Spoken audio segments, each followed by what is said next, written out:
एक सन की राजा हर रोज सुबह अपनी रानी को खड़ी कर उसकी नथ में से 100 तीर निकालता और पूछता, है कोई इस धरती पर मेरे जैसा और कोई भी वीर मर्द? रानी बेचारी कहती कि नहीं महाराज, आप जैसा वीर पुरुष और कोई नहीं। समय बीता। एक बार रानी की माँ रानी से मिलने आई। जब उसने रानी की हालत देखी तो उसकी आंखों में पानी आ गया। बोली, बेटी ये कैसी हालत बना रखी है, बिल्कुल सूखी लकड़ी के समान हो गई हो। तुम्हें कोई बीमारी है, कोई दुख दे रहा है, या फिर तुम्हें समय से रोटी नहीं मिल रही? आखिर बात क्या है? अब रानी कैसे अपनी माँ को अपना दुख बताती कि राजा हर रोज सुबह उसे खड़ी कर उसकी नथ में से 100 तीर निकालता है। हर तीर में उसका कलेजा बाहर आने को हो जाता है। अगर वो जरा सी भी हिली या राजा जरा सा भी चुका तो प्राण गए। पर जब माँ ने बार बार दबाव देकर रानी से पूछा, तब रानी बोली, क्या बताऊँ माँ, किसी चीज की कोई कमी नहीं। अन्न का भंडार भरा हुआ है, पीने को अच्छा पानी है, तो फिर बात क्या है बेटी? माँ ने इस बार जब रानी का हाथ पकड़ अत्यंत रुदन स्वर में पूछा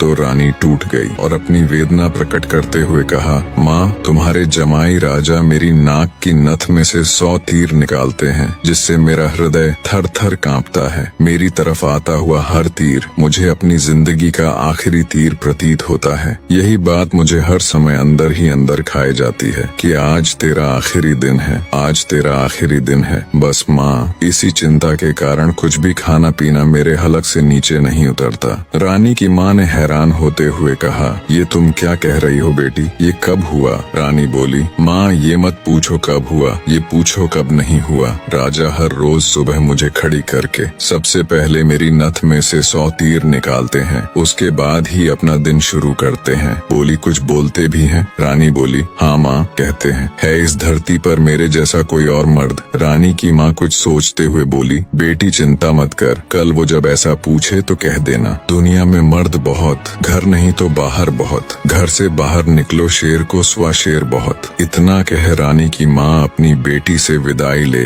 अपने घर चली गई। अब रानी को इंतजार था तो बस अगली सुबह का। राजा ने सोती हुई रानी को हाथ पकड़कर उठाया और कहा, रानी आ जाओ, समय हो गया। रानी ने सोचा, हे भगवान, बस आज और बच जाऊं, फिर तो जो माँ कहकर